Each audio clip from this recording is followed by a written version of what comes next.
And if you have any questions. Senator, kasi pag mga tax measures, diba, it has to emanate from... Yes. Oo. Yeah. So merong kaming counterpart rin sa lower house para ipupush namin na ma-approve siya. No? So doon sa ginhawa, I don't know, din sa education na babaan mo from 4 to 3, di ba additional na problema pa na asikasuhin natin kasi as of now may problema pa tayo dito sa basic and even sa senior high school. Actually, as we speak ngayon, binababa na yung general education eh. No? So gusto lang namin makumpleto na at pabilisin yung pagbaba ng GE subjects. Diba sa college may dalawa, no? Tinatawag nilang GE and professional subjects. As we speak ngayon, binababa na nila yung GE subjects. Ang gusto lang namin through the bill, bilisan yung pagbaba ng GF subjects. At pareho across the board, hindi iba sa public, iba sa private. Pare-pareho niya i-implement yun. Sir, sa ginhawa, may assumption na tayo, rough estimate kung magkano yung mawawala sa government kapag binigay natin yung mga yan. And then paano natin i-compensate yung mawawala sa yan? Isa natin po po. Oo. We'll share with you yung research later on. Tinatapos lang namin yung information gathering kasi manggagaling sa BIR. But ito lahat ay ginawa namin inflation adjusted. Kasi kung matatandaan natin yung train law was 2017, 18. No? So napako na yung 250. No, ngayon, at alam naman natin, every year may inflation. So, in-adjust namin sa inflation at tinaasan pa namin. So, it's just fair. No? Because ang inflation natin for the last 10 years ay napakataas. No? So, we're just making it fair. No? But we'll share with you the research on the revenue and the revenue gains and or losses.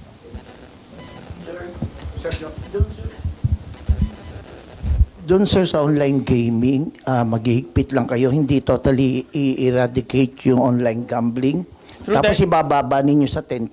Hindi, tataasan namin to 10,000. Itataas sa 10,000 pala yung minimum. Minimum. Pero sa mga ordinary, baka kayanin pa nila yung 10,000 eh. Oo. Baka 10,000 isang taya, malaki na yun, ha? Pero kung sugarol talaga, sir, gagawa ng paraan yan kahit nasa middle class. Kaya, doon sa hearing namin, natuklasan rin namin na pag tinotal band, ang aking concern, baka mag-underground sila. No? Kasi napakadaling mag-set up ng website, napakadaling mag-set up ng IP address, so mag-underground. So sa aming pag-aaral, mas maganda pa i-regulate at higpitan yung regulation, no. So itong mga ginagawa natin para hindi kahit sino lang ay pwedeng maglaro. At doon rin sa bill namin, hinigpitan rin namin yung know your client system, no. Ibig sabihin, hindi pwedeng below 21 pwede ka nang maglaro ng online gaming, no. So meron kaming provision doon na napakahigpit na dapat meron silang know your client system.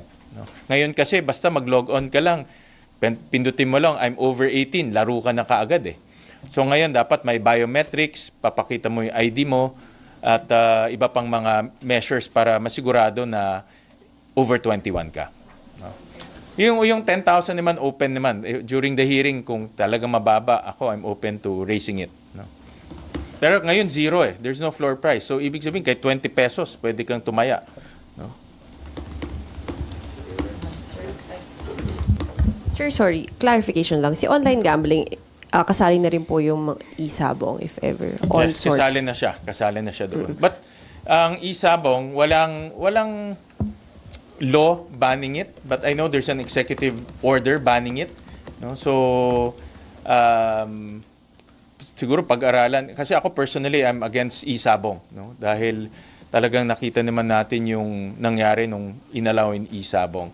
So, we'll also study whether to pass a law to permanently ban e-sabong. Sir, I understand kasi di ba halimbawa po sa vape, we don't want mga celebrities, influencers to endorse them. Would you be doing the same sa ano po? That's a very good point. Sinali namin dito. So, hindi siya pwedeng free-for-all advertising na kukuha ka ng influencer, kukuha ka ng batang, kasi mga napansin ko, yung mga promoter nila, bata eh. So, na-entice ngayon yung bata maglaro. No? So, we also ban that. Bawal ang advertising on kahit saan-saan. Bawal rin mag-advertise near the schools, near churches, near government establishments. So we also regulated the advertising portion, no? The promotion and advertising Sir, portion. pwede yung mga nasa EDSA, di ba maraming billboards? Yeah. So kasing higpit niya yung sa sigarilyo. Sir, doon lang sa online gambling, kasama dito, sir, yung advertisement kasi ito yung tinuturo nila na una. And then, easy access sa pag-top up kapag dumaan sila doon sa mga online payment nila. Kasi halimbawa, sa GCash, makakapaglaro ka na kaagad doon. Tapos, kapag kailangan mo ng top up, nandun na agad, madali, easy access. Magandang magandang punto. I mentioned earlier that we're regulating the advertising portion. So, hindi sila pwede mag-advertise anywhere, yung free for all advertising. We're regulating also the advertising around schools, around churches, around government facilities. So, hindi na pwede yung kagaya ngayon na kahit saan merong online advertising. Pagdating sa top-up, pagbabawalan namin yung link from GCash or payment system dito sa online gambling. At yung minimum nga is 10,000. No? So, hindi pwedeng 20 pesos makakalaro ka na minimum mo dapat ay 10,000. Ang top-up mo is about 5,000. So, you can only open an account directly. Ngayon kasi pwede ka mag-GCash, ililink mo dito eh. Iyon ang nagiging, napakadali na kasi. No? So, pinutol namin yung link na yan. No? Sir, pati advertising sa social media. Kasi pagbukas nyo ng Twitter ngayon and Facebook, nandun siya eh. Yes, we're regulating the advertising portion. No? So, bawal na rin yun. Hindi na namin papayagan na kahit saan-saan sila nag-advertise. No? And celebrities? Yes, we also included that. Kasi if we learned from the cigarettes, diba ang cigarettes ngayon highly regulated ang kanilang advertising. Pwede lang sila sa point of sale, maglalagay lang sila doon ng karatula. So the same regulation i-apply namin to online gambling. No? Kasi dun sa vape, di ba bawal din ang... Bawalin, yes. Bawalin. Tsaka bawal mag-advertise ang vape. No? Bawal. Sir, ilan ba ang generate ng government sa online gambling? Why not? Malaki. I-total ba na lang kung malaki. ma-affectan din? There are two things. No? Number one is yung possibility na mag-underground siya. Kasi napakadaling mag-set up ng website. Napakadaling mag-set up ng IP address. So, ang fear ko with total ban, mag-underground sila. No? And pag nag-underground, mas walang makokolekta ang gobyerno. So, higpitan na lang natin ang regulation. So, yun ang nakikita kong moving forward.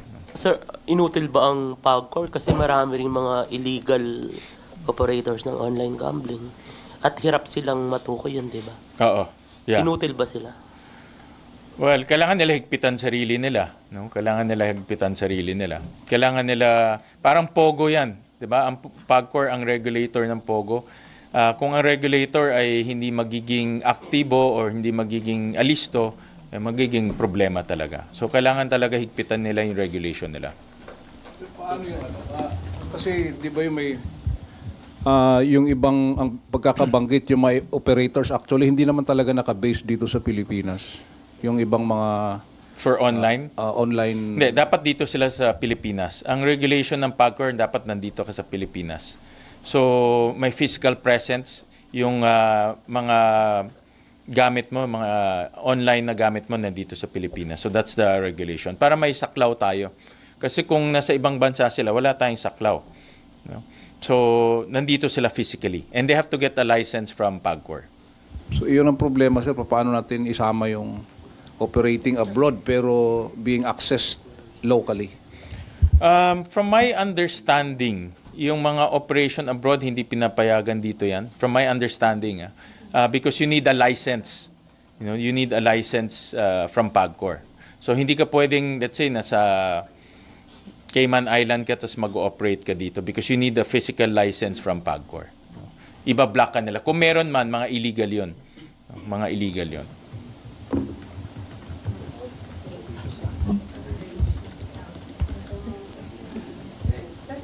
Impeachment.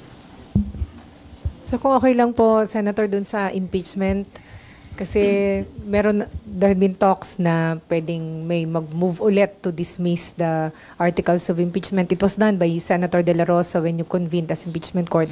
So paano pagka inulit ito pag nag-reconvene kayo? kung matatandaan natin yung explanation of vote ko when I voted no, is because the defense, ang nakikita ko, ang defense will invoke that. Ibig sabihin, makikita naman natin doon sa reply ni VP Sara, no, na in-invoke nila yung constitutionality ng articles of impeachment. So yung reply na yon, I am very sure i-invoke ulit yun ng mga defense lawyers. No? At possible yan na magkaroon ng botohan. No? Possible yan. Kasi i-invoke nila yan eh. No? So kung merong tumutol or merong sumang-ayon among the senator judges, possible yan. No? Pero hindi, sir, ang senator ang mag-move to dismiss. So, ang i-consider ho ninyo ay yung nilalaman ng answer to the summons ni VP. Yes. Ang nakikita ko dyan, this is based on my own personal analysis. The counsel of the defense will raise that. At marami siyang riniraise doon, di ba? Yung constitutionality ng articles of impeachment, yung binalik na raw sa House yung articles of impeachment, tapos may iba pang dalawang arguments. Ini-expect ko i-raise nila yan. Kasi defense nila yan eh. No? So, ini-expect ko i-raise nila yan. No? Pero sir, may we know your stand? Dapat ba i-consider yung, kahit wala pang trial, i-consider na yung dismissal o dapat mag-trial kayo? Well, personally, hindi ko muna sasagutin yan, Nympha, dahil magiging konektado yan sa aking mga susunod na hakbang. No? So, I would rather not answer that for now. No? Kasi pag lumabas to, konektado yan sa mga susunod kong gagawin at magiging susunod kong argumento. No? So, dahil nga ito ay live case, ayaw ko magsabi ng mga bagay na magbibigay ng message sa defense or sa prosecutor. No? So, allow yung botohan ng dismissal even if wala pang latag ng ebidensya, sir? What if day one? Ang position ko kasi, the trial needs to begin. Yun ang aking position, even during the votation. The trial needs to begin. At that time, hindi pa kasi nag-uumpisa yung trial. Wala pang presentation of evidence, wala pang presentation ng arguments. So, in my opinion, the trial needs to begin. Whatever the defense will raise, whatever the prosecution will raise, then doon natin pag-uusapan yan. At least out in the public at maririnig ng publiko yung argumento ng dalawa. No? So, dapat may presentation of evidence before kayo magbotohan for dismissal or whatever? Not in so many words. Ang aking position, it should be presented to the public. So, there's transparency. Evidence should be The arguments. Before kayo magbotohan. Kung magkakaroon ng botohan, no? I don't want to preempt kung may magkakaroon ng botohan o hindi, no? Again, whatever I say might be telegraphing my next move to the prosecution or to the defense, no? So I would rather keep it broad, no, for now. Sir, sorry, ibang mag-SP na ako. Sir, maybe know kung meron na kayong sinusuportahang SP for 20th Congress, SP Cheese, Mag-ano muna ako niyan, i-defer ko muna. Defer ko muna yung sagot ko dyan. Total malapit na naman, ilang linggo na lang. Alam niyo naman kung sino kumakandidato. No? So, let's leave it at that for now. But you have your decision, hindi mo lang sasabihin. Ganun ba yun, sir? O ongoing pa yung ligawan? Hindi ko muna sasabihin. Hindi ko muna sasabihin kung meron na o ano. But I'll leave it at that for now. No? Okay. But are you maintaining your committees, sir? Educ? I would rather maintain my committees on education, most especially dahil yun yung ating personal advocacy. And hopefully kung sino man ang magiging susunod na leader, maipagpapatuloy natin yung ating chairmanship sa education. Sir, have you talked to Senator Bam Aquino po? Kasi po, willing din po siya or kung gusto rin po niya ng Committee of Education po. Yeah, hindi pa kami nag-uusap after the elections. Nabasa ko lang yung kanyang intention. Well, mas maraming advocates of education, mas maganda. No? So at least maraming magtutulungan para malaking problema natin. Mas maganda kung maraming magtutulungan. Pero sir, willing po kayo mag-give way gusto yun po ni Senator Bam na... Pag-usapan na lang. Lahat naman ng ganitong committees na pag-uusapan naman yan. Yeah. Thank you, sir. And there are 2 committees, may basic education, may higher education. No, so pag-usapan na lang. Napapakreate ulit yung Congressional Commission? In EDCOM 3, pinag-uusapan pa kasi what we're trying to avoid, NIMFA, is redundancy. Ang trabaho kasi ng EDCOM is 3 years lang. Pag-aaralan namin yung problema, bibigay kami ng recommendation and let the executive implement the recommendation. So, baka lang pag nagpatuloy namin to magkakaroon ng redundancy kasi implementation stage na eh. No? So pinag-aaralan pa namin. Wala pang final kung ano ang magiging stand. No? How do you see the exercise of oversight dito sa recommendation nyo na paano nyo, when will you say na yung executive has already implemented fully yung recommendation? Napakagandang tanong yan. In fact, we recommended the creation of the Cabinet Cluster on Education. So buo na siya ngayon. And ito yung supposedly oversight over our recommendations across 3 different education agencies. No? Namely, TESDA, DepEd, and CHED. No? So itong Cabinet Cluster na binuon ngayon ng Presidente, from the recommendation of EDCOM, will be the executive oversight on the recommendations of EDCOM. Final ko yung tawag namin 3-year college education. So babawasan natin yung college education from 4 years to 3 years.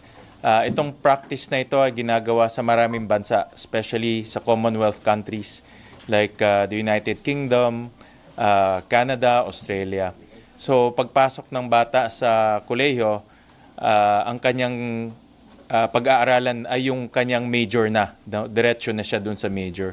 Yung mga general education subjects, ibababa sa senior high school. At may papadala rin kaming research sa inyo, maybe within the day. In-update namin yung database ng K-12 countries sa buong mundo. Lumalabas, out of the 214 countries in the world, lahat ay K-12 na except for Singapore. Because ang Singapore, they practice what they call junior college. No? So, in other words, buong mundo ay K-12 na.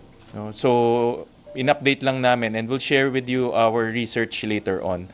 So, just to be consistent with the global standard, final namin itong 3-year college education. The other one, meron kaming isang final na bill, tawag namin Ginhawa Act. At i-update rin namin yung tax code. So doon sa mga kababayan natin na ang kanilang kita ngayon ay 250,000 a year, exempted sila. So tataasan namin to 400,000 a year. No, so ibig sabihin pag kumikita ka ng 400,000 a year, exempted ka from income tax. Tapos yung mga bonuses, ngayon pag ang bonus mo ay 90,000 a year, exempted ka.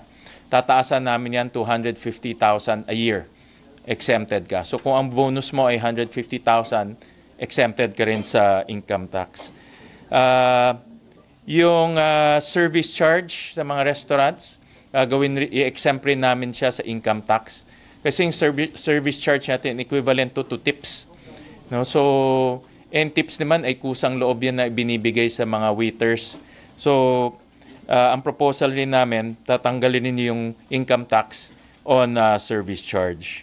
At marami ito, no? But sinasabi ko lang yung pinaka-importanting points. Tapos yung night differential, overtime pay, holiday pay, for minimum wage earners, exempted.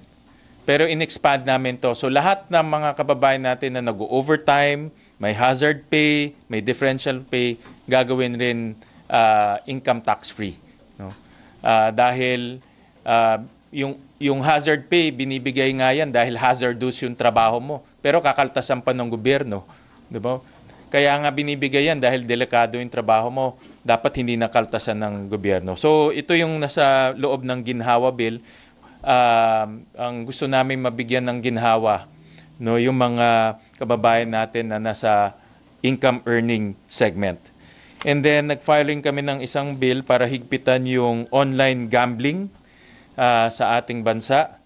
Dahil marami kaming balita na pati bata ngayon ay nag-online gambling na ngayon, lalo na in scatter, no? So hihigpitan namin ito. Ang salient points nito, pagbabawalan na gumamit ng GCash sa online gambling. Tataasan yung age from 18 to 21. Tapos ang minimum bets is 10,000. Ang top up is 5,000. So hihigpitan natin to. Of course, may mga regulation rin kaming linagay doon para hindi lahat ng tao ay pwedeng pumasok sa online gambling. Dahil ngayon, kahit na 20 pesos, pwede ka na mag-online gambling. So, kaya maraming tao ngayon ang pumapasok at napakahina ng regulation. No? So, ngayon, naglagay rin kami ng penal provision. Pag hindi ginawa ng mga regulatory agencies trabaho nila, pwede silang kasuhan at matanggal sa trabaho. Pwede rin silang makulong. So, hinigpitan namin yung regulation ng online gambling. So, ito yung mga, of course, marami pa, no? But, isa pa pala na of interest ay yung vape bill. Tinaasan rin namin yung tax ng vape bill to 70, tama ba, Alta? Magkano yung tinaas natin? 70, pinantay natin, no? But how much is the? So, tinaasan, just to recap, no? Yung, ngayon kasi ang vape, lalo na yung freebase, napakamura yung kanyang taxes. So, tinaasan namin ngayon to 66.5. No? So, tinaasan namin from, magkano yun? From 9 pesos, no? From 9 pesos to 66.5, no? So, pantay na siya ngayon with yung electronic cigarettes. No? Yung freebase at yung nicotine salt, pantay na sila ngayon. Wala na ngayong smuggling na mangyayari kasi natuklas na namin through the hearing, may mga technical smuggling na nangyayari. Alright, so those are the, of course, 10 yan, but those are the ones of greater interest. Alright, thank you. Thank you, guys. Thank you.